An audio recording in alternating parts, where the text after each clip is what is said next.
My name's Andrew. I'm going to be talking about workplace culture, about how our unique differences make us superheroes in our own right, and how it's important for employers to put together that Justice League of superheroes if they really want to excel at whatever it is that they do. People here.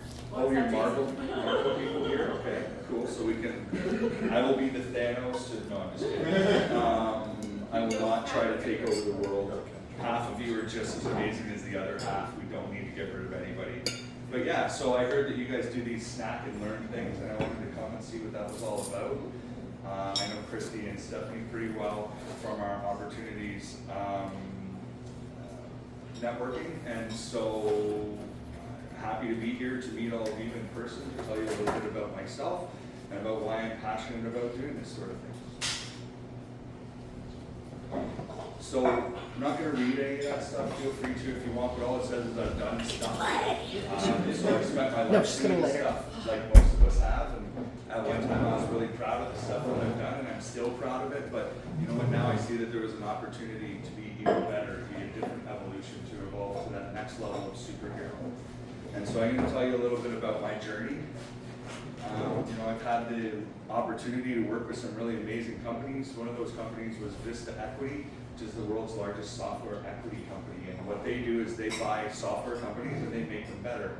And so I worked with them in a revenue capacity to help them scale their 250 portfolio companies to build better sales departments, to have more revenue and ultimately make more money. It was a really wonderful time in my life.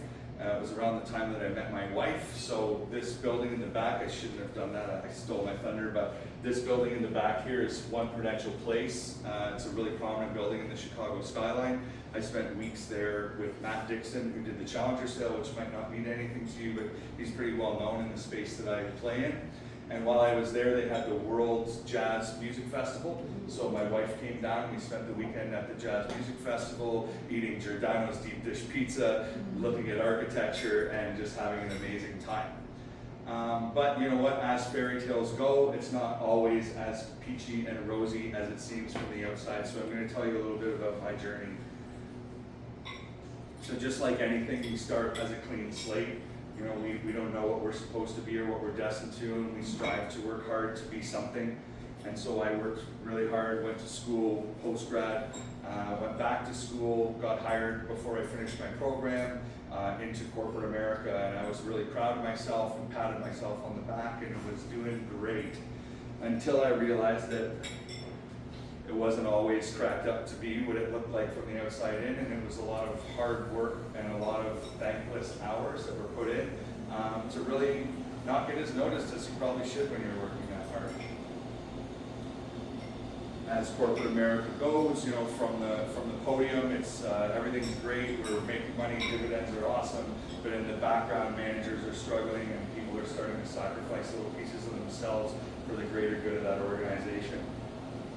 And then, as often happens, we're you know, tasked with reducing our expenditures to raise revenue. And this is, if you're in software, that's called evaluation, and you go through multiple valuations. And at each level, you pull out different parts of your organization and ask everyone else to sort of fill in the blanks. And so this particular company was going through its third valuation. I was an executive at the time, and they cut out all middle managers. And so I was basically training, managing, and doing everything else with the sales departments while also interfacing with the executive team and creating strategy, which you can imagine is like 4 or 5 different roles all thrust onto one person. And that created a massive amount of frustration in my life. It impacted my family's life. It impacted my ability to be at my most excellent at work. And ultimately, I ended up paying one of the you know, steepest prices was it took a big chunk of my health. So in 2022, I was on a training call. I'm just going to put this down. I've been waiting for a pause to take a sip for 5 minutes. So I was on a training call. I sent 12 sales executives off on a break, and I felt something inside of me burst. And I wish that was like some amazing plot mechanism, which was like some analogy or metaphor that was really cool and going to lead into a cool story, except something inside of me burst. So I went to the hospital. They actually sent me home the first time. I went back again the next day, and they said, "Oh, it's a really good thing you came back. You almost died." So I had stress-induced diverticulitis, which is where heightened cortisol levels in your body increase your body's inflammation and reduce its ability to fight infection. I got an infection in my intestine, and it ended up with me losing a foot of my intestine. So now when I say I have to go, I gotta go. So, what's that? Thank you. Oh, I gotta go. No, I'm just kidding. But yeah, you know, being the person that I wasn't acknowledging all of these things that was stealing from me until I ended up in a hospital bed. And so in the hospital, I had 10 days of recovery, and the first 5 days was really me trying to figure out why I was there, what the heck is stress-induced diverticulitis, why am I so stressed out, and it ultimately led me to realizing that I had perfectionism. And for anyone that knows what perfectionism is, that's an obsessive compulsive need to constantly be better than you were last second. And so nothing ever gets finished because everything can always get evolved, and the problem is no one ever sees that kind of work. And so when your boss asks you to do something and you don't understand what the level of expectation is, you might just jump over that bar 20 times, not realizing that their expectation was really just completion, not perfection. And so I struggled with that for a couple of years. It took me some time to, sort of come through the other side. And when I did, I wrote a book about it. And it's still in its editing phase, so it's not available yet. But when it is, I'll definitely let the team know, and you'll be able to get it on Amazon or wherever else you'd like to get your books. But basically, what I realized was for normal people, for some people, the distance between 99 and 100% is 1%. That's pretty simple math. We learned that in like grade 4. But for a perfectionist, the distance between 99 and 100% is never ending. It's like this infinitesimal space where there's constant ideation and reevaluation and evolution and analysis paralysis, and things don't actually get done. And so sometimes we're proud of ourselves because we have such high expectations, but it actually stands in our way of being effective. And so I challenge anyone in this room that takes 17 times to edit an email to scale that back a bit. And when I started experimenting with my perfectionism, I'll tell you, they don't notice. No one reads your emails once. They read half of your email. So editing it 17 times is probably not the best use of your time. And what I realized was I would actually add in a spelling mistake and see if I get called out about it, or I'd sort of in a roundabout way say something, and no one would ever call me out with facts or statistics, right? And so what I realized was my level of expectation and perfection far exceeded what anyone else expected from me. And ultimately, it was easy laying in that hospital bed to say, oh, woe is me, my managers did all these things. No one ever said, and make it perfect. Like, literally never heard that in my entire life, and yet somehow in the back of my mind, every time someone asked me to do something, or even the grocery list had to be perfect. And so this led me to the realization that there's all kinds of different ways of thinking and being, and my level of perfect is far different than someone else's level of perfect. And when I thrust my level of expectation onto someone else, I might be overwhelming them, but I also might be underselling them because maybe their capabilities far exceed mine. And so I came up with this analogy about the tractor and the hypercar. So if I'm a tractor, I wake up early in the morning, I have a schedule, I do that routine every day, it's written in stone. I can't imagine that there's anyone else out there that would live their life any differently. And if I'm a Ferrari, I wake up when I want to, I do that thing that makes me feel good, but man, when I get to work and I do so much in 2 hours it would make your head spin. Then I need a nap. And then I come back and I hit the books again for 2 hours, and I do a day's worth of work in 2 hours. And then I kind of get close to burnout, I take another nap, I take a break. It would be difficult for the Ferrari to see directly with the tractor and eye to eye because they have two different ways of thinking. As a manager who has a very rigid schedule, we need to realize that not everyone in our command thinks that exact same way. And just like when we aren't tethered to that rigidity, we need to realize that other people find peace in the structure of routine. And so I will challenge you because, again, we use cognitive bias to predispose who people are and what we might expect of them. I would love to see a raise of hands. I know some of you are eating, but pretty easy. If we would say, which one's the Ferrari here? Would we say probably the red sports car? Show of hands. That's the Ferrari, right? Yeah? You're wrong. Cognitive bias. this is an AI representation of her hypercar. This is actually a Ferrari tractor. You could buy one today. So we look at things in a way that we think makes sense, but we're using cognitive bias because all we have is our previous experiences to be able to guide us. And so it's really important to remember that just like the Ferrari tractor and the AI hypercar, it's so easy to formulate a snap judgment, right? When I was talking about the Ferrari, you guys knew exactly what I was talking about, right? But you didn't. And so we need to realize that, you know, me standing up here, I might seem all put together and I might seem buttoned up, but there's a lot of chaos that goes on up here, right? And that's okay. I think I'm here to make it a safe space for everyone to know it's okay to have a little chaos, right? A little chaos is normal, a little self-doubt is normal. All of these things that we think are exclusive to us are actually being felt by everyone around us, and we just have to create that safe space for them to be able to communicate that. And how do we do that? We create the safe space for reflection and understanding ourselves. So in my line of business as a coach, a lot of times we're looking for a baseline for whatever it is we're coaching on so that we can see and quantify what improvement might be happening. And so as a consultant, oftentimes I'm using professional assessments to get that baseline of someone's management ability, their personality profile, whatever that baseline skill or thing is that we want to measure, and then we can look at improving that. And so for people who as leaders, for people who as employees, for people in any station in life that want to assess where they're at and grow, these professional assessments are really, really important to be able to quantify your growth as a leader. It's missing the one that we do. Which one's that? Personality Dimensions? Mm-hmm. Well, I'm going to show you the one you're going to do maybe in the new year. So a lot of those other ones are great, but they take a lot of time and they absorb a lot of your mental acuity, and it's difficult to just talk about it in the moment. So what I wanted to do was create something where in an environment like this in a very short period of time, we're able to assess our personalities, to understand our unique differences based on the people around us. And so I'm going to challenge people to either be vulnerable and put their hand up and let me know if they resonate with some of these, and if we feel comfortable doing that, to have some fun with it, and even maybe say who in the room we believe emulates some of these different personality types. And so the first is strategic.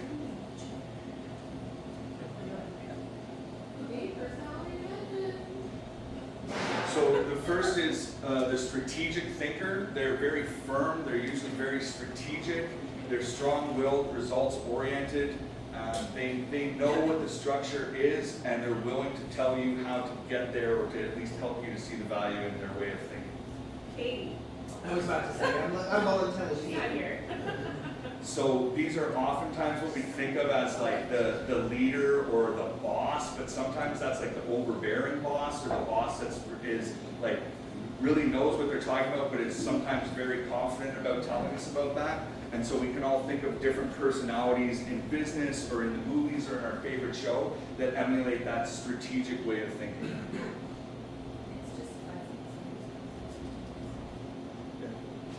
It's going to be, yeah, there you go. It's like the eye doctor. Yeah. Very nice. One or two. Why no? So after the strategic thinker, we've got the analytical thinker.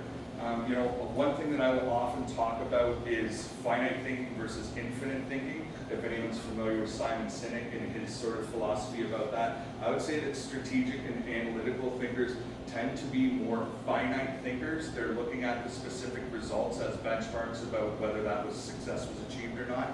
So analytical people, think of your engineers, your programmers, precise, introspective, systematic.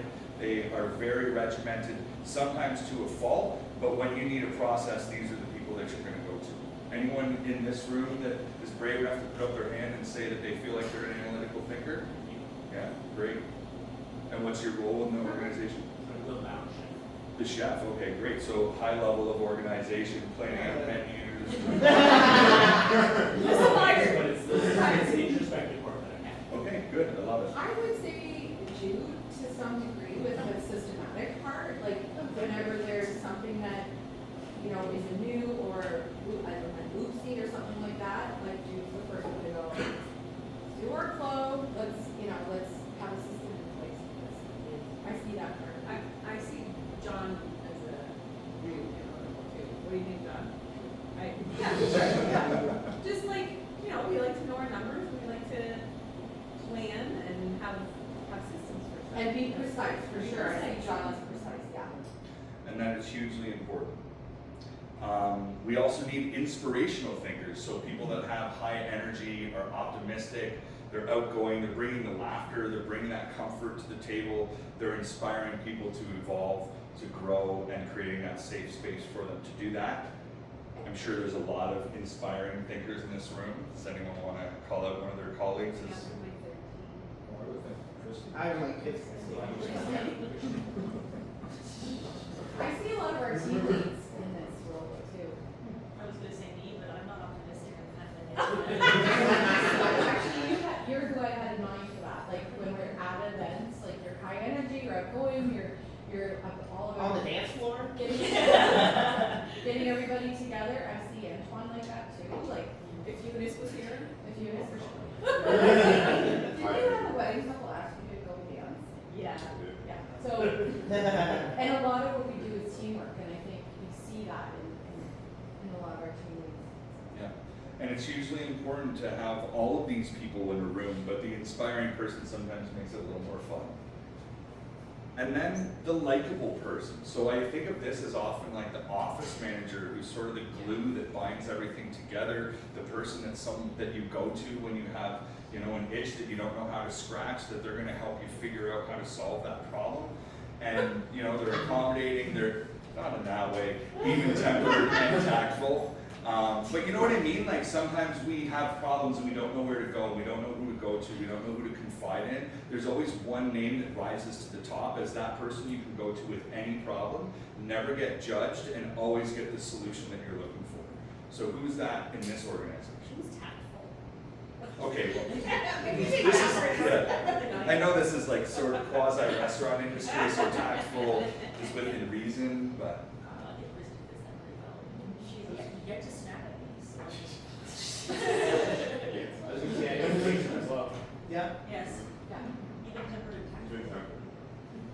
And as much as we can all see the unique benefits of each of these, and we may be intrinsically drawn to one over the other, I hope you can all easily see that in order to find success, you really need to have all four. And so my methodologies, I grew up on the water, I grew up on a marina, you guys will see a little bit of that later. So my methodologies all revolve around nautical themes. And so we're calling this sail because if I'm a vessel and I'm moving towards success, I need the wind in my sails in order to be successful. And so I need strategic, analytical, inspiring, and likable personalities to come together on a team to really reach that maximum effectiveness. Now's the moment everyone's been waiting for. So one of these things that has happened on my journey is understanding that everyone learns in different ways. And it's really important to give people different ways to look at a problem. So we'll get into a little bit of why I'm so passionate about that later on, but for now I want to use a really simple exercise to show everyone how different we all are in this room. And sometimes even given the most simple instructions and the simplest resources, you'd be amazed how unique the results are going to be. And so we're going to play with Lego. Is that okay with everyone? We're going to have a little fun. I don't see anyone getting up to leave. Now, if I can, Yeah. no, I've got it. But if I can say, Christy, I want to say, when you saw my session, Yeah, but it's, was it you that said that when I said we were going to play, you were like, what does that mean? Was it you that told me that? That you were like, not, I don't want to say scared, but apprehensive when I said we're about to play in a leadership seminar? Okay, it might not have been you, but someone approached me afterwards and actually said, like, I was really unsure about where this was going when you said that we're going to play. And then afterwards, I remember they came back to me and said how basically like shame on them that they had forgotten that, you know, play is good. play is so important for not only our creativity, but I think one thing about Lego that I've seen time and time again is that I'm just going to break this one. Is that it levels the playing field. So if everyone just wants to pour them out and just have a pile of Lego in front of you, that's perfect.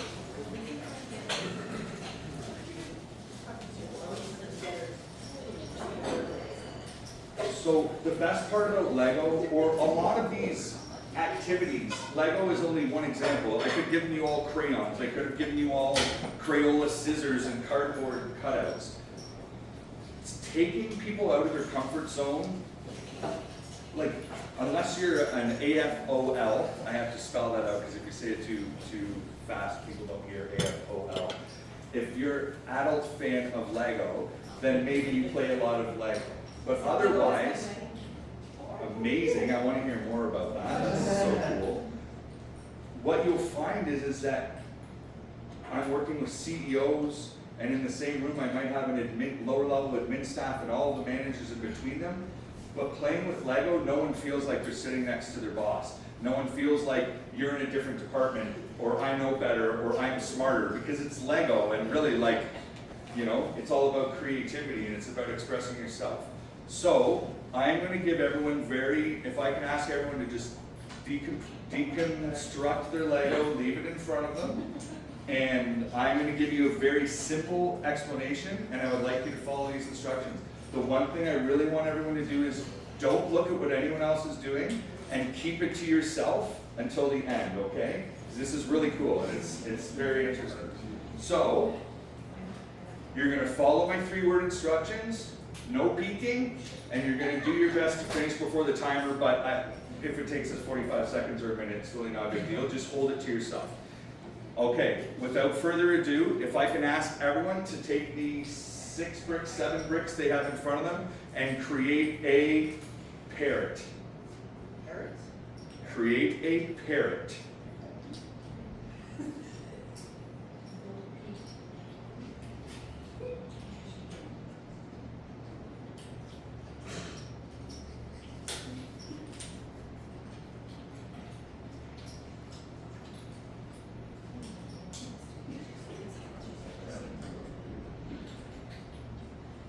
Tell the people that actually play with Lego because there's a noticeable difference. And then you can tell the people that never played with Lego because we're usually waiting for them. And that's totally okay, by the way. We love introducing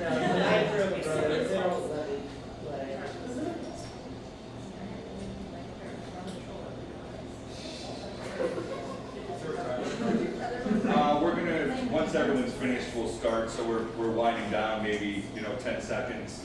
Put your finishing touches on. All right, and as we get our last couple of pieces together, we'll focus the attention back to the front of the room. And I'm going to ask everyone to proudly display their parrot up in the air for everyone else to see. My parrot only has one wing, but we're not checking. And this is what I really want you to pay attention to. 7 bricks. 7 bricks. 3-word instructions. Can anyone find another duck that looks like theirs? Parrot. Sorry, parrot? I'll show you why I said duck. Because it looks like a duck. Yeah. That looks like naughty? Yeah, No. right. So I've done this with 40, 50. I've seen it done with 80 to 100. We've never seen the same duck in the same room. I'm sure that someone has created the same duck somewhere. There's a finite combination. But you guys all know each other pretty well. And yet somehow, given 7 bricks and 3 words of instructions, you've all come up with a very unique piece of art for yourselves. I'd like to say that I think I only had 6 bricks, so I think I was at a disadvantage. So someone may have stolen the 7th brick. But the realism you were able to create with a lack of bricks, with only 6 bricks, I And have to say. also, sometimes you don't all have all rubber brains. That's true. I leave my bricks Yeah. at home often. Me. Everyone's looked like that though, right? Is that, no? Okay, well yours maybe looks more like this. My 6-year-old son did this and I think it was a pretty good representation. So, let him, if you ever see him, let him know that he did great. And I did mention build a duck because if you know anything about the Lego Serious Play methodology, you've heard of Make a Duck. It's a very famous activity that is the starter for a lot of LEGO Serious Play. And this is the starter for LEGO Serious Play because I'm going to be coming back to do a larger exercise in the new year, and we'll have some LEGO that everyone can take home with them at that time. So get excited about that. And why am I so passionate about LEGO? I am so passionate about LEGO because we're opening a new wing of my company called L3, which is Learn, Lead, LEGO. And it's all about doing this stuff with LEGO. And so you can have fun and learn stuff at the same time. And so that's what we're trying to do. We're trying to introduce a little bit of fun back into the boardroom. How does the Lego headquarters in Sweden? Pardon me? No, How's it's Lego in Denver. headquarters? It's in Denver. How does LEGO? This is I'm an accredited LEGO Serious Play facilitator. That's a legit part. Yeah. It's a- So we work with LEGO. I actually have a vendor's pass, like I'm a store with Yeah. LEGO. So when we purchase large stuff for events, we purchase it directly from LEGO. You Now, said- I am looking at purchasing a 3D printing machine so that I can personalize bricks, but I'll still buy the bulk of them from LEGO, and then I'll personalize like the. We'll talk. I know the company that does it, but they charge a lot for it. Okay, so I'm gonna take a step back. I introduced myself at the beginning, but I left out some details.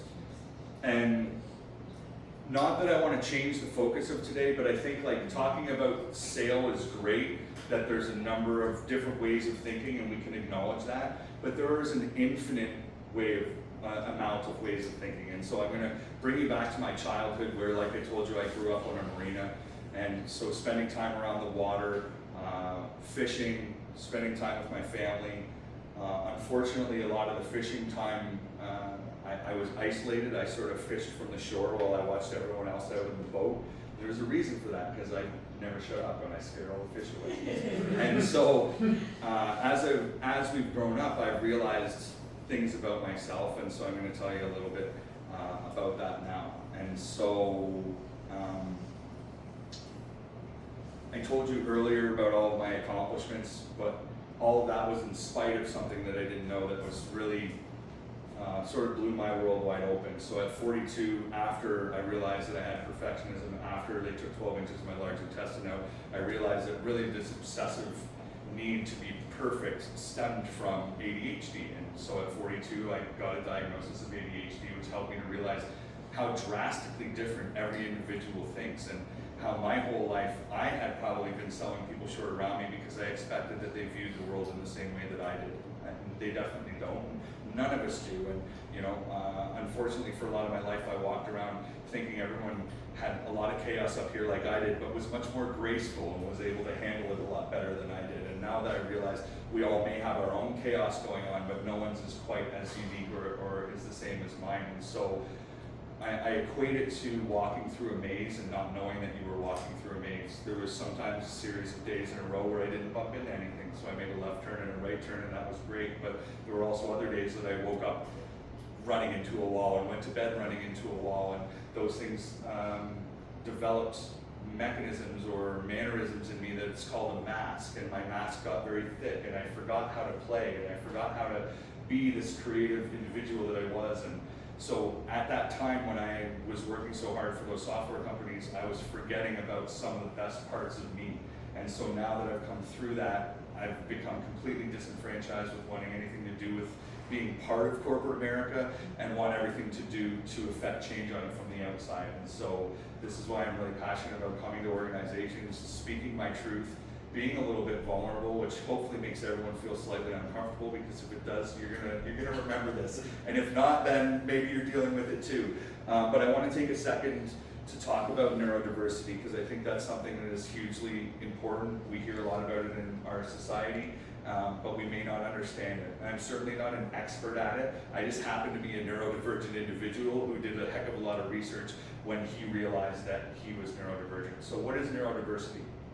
Super simple. It is a blanket term for individuals that think differently than the typical ways of thinking. So what are typical ways of thinking? Think of it like strategic, analytical, inspiring, likable. Like there's like these buckets that we can put people into, and like, yeah, I understand you a little bit. Neurodiversity just blows that up. Like it's like millions of buckets, and each bucket has its own mixture of neurodivergence. And in some ways, I think, this is radical thought, but I think we're all in some way neurodivergent. We're just 1% or we're 99%, and we're some different combination there. And so I'm going to talk about some different forms of neurodivergence. And again, please remember, I am not an expert on neurodivergence. I am just a guy who's living life and understanding things day to day and learning and growing and evolving. But these are just a small sampling of the different types of neurodivergence that exist out in the world. And I guarantee that some of us know people in our lives that are resonating or that are affected by some of these. And so I'm going to talk a little bit about some of the different forms of neurodivergence that I have some familiarity with. Again, I'm not an expert, so if I say something that's wrong, I apologize. It's only in the best interest of everyone here. But ultimately, this isn't for you to become experts on neurodivergence. It's for you to understand that these people exist around us, and for us to be kinder to ourselves, kinder to them, understanding and compassionate, inclusive. So ADHD, that's me. I got lots of energy, I've got lots of ideas. I often don't know how to communicate those ideas, and so sometimes I need the patience of people around me to allow me to get those big ideas out. It's easy to cast a quick judgment on someone with ADHD, but I guarantee if you take the time to actually hear them out, you're going to learn something. Autism or spectrum disorder. Again, we have to talk about different levels of autism and spectrum disorder when we're talking about it. Not everyone, just like neurotypical people, not everyone is as functioning or high functioning or low functioning. So in this regard, we're talking about people that might be sitting around this table, which are resonating as being on the spectrum. Ultimately, those are people that are, very minutia oriented. They're very logical. Sometimes abruptly honest, which is wonderful to have someone in your life that's willing to just tell you exactly what they think all of the time.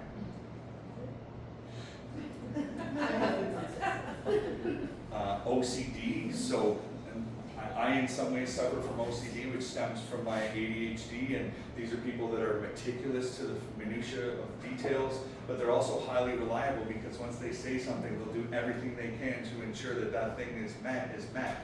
And problem solving, they're really analytical, and they have a great way of looking at things from multiple perspectives.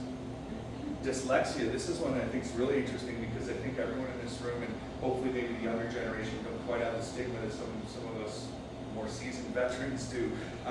But back in the day when you heard dyslexia, there was no one in our minds with dyslexia was smart. Like dyslexia just meant you weren't capable. And now, understanding what I know about dyslexia, it's amazing. I worked in high-tech manufacturing for a while, and the software that's necessary to design something and spin it around in 3D space, it takes a massive graphics card and like 64 gigabytes of RAM. Like, it's crazy.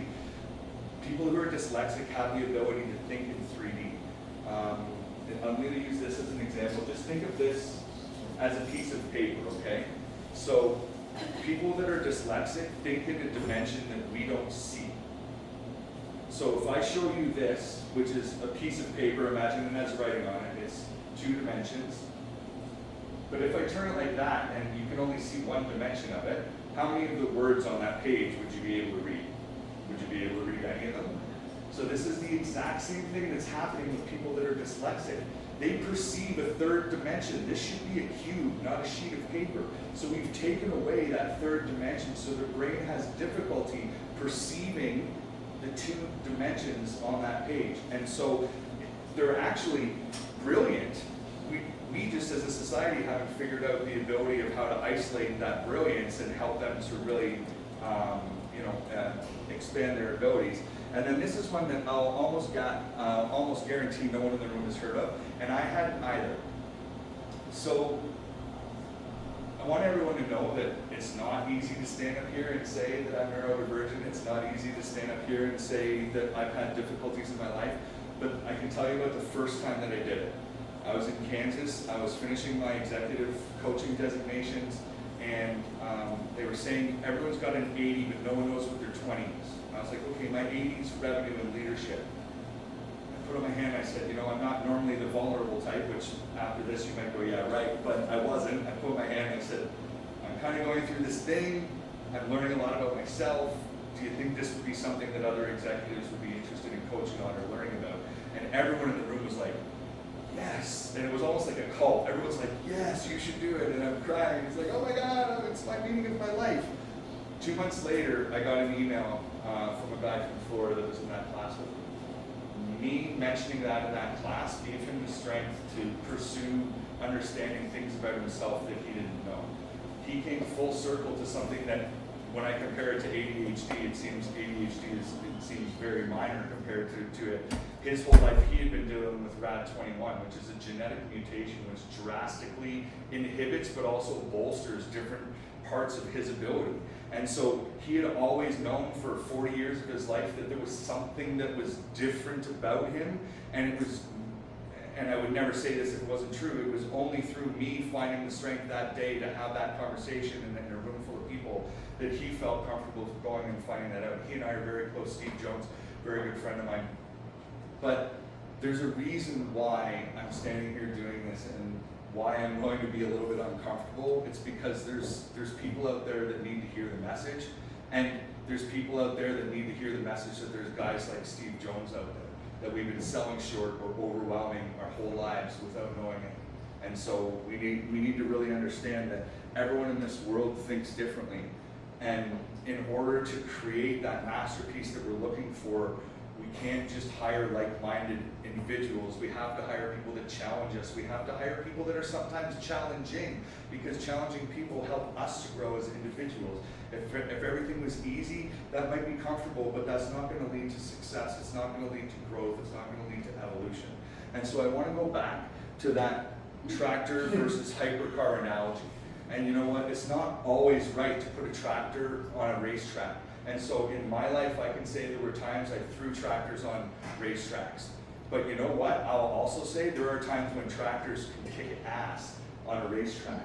And so we don't, as leaders, as employees, as colleagues, as friends, we don't need to be thrusting expectations on other people. We need to be asking them what they're capable of. So just because someone looks like a tractor doesn't mean they can't perform like a Ferrari, but it's not up for us to make that decision. It's up for us to create the safe space to get the real answer to the questions when we ask them. And so I think there's not a better video in the history of life for showing this analogy. But I just want to say thank you so much for taking the time to be here, to be present, to be part of this, to learn and grow a little bit. And I know we're going to continue that with another session, but I hope that everyone's feeling open to the fact that we're all unique and wonderful masterpieces unto ourselves, and we all have our unique superhero abilities.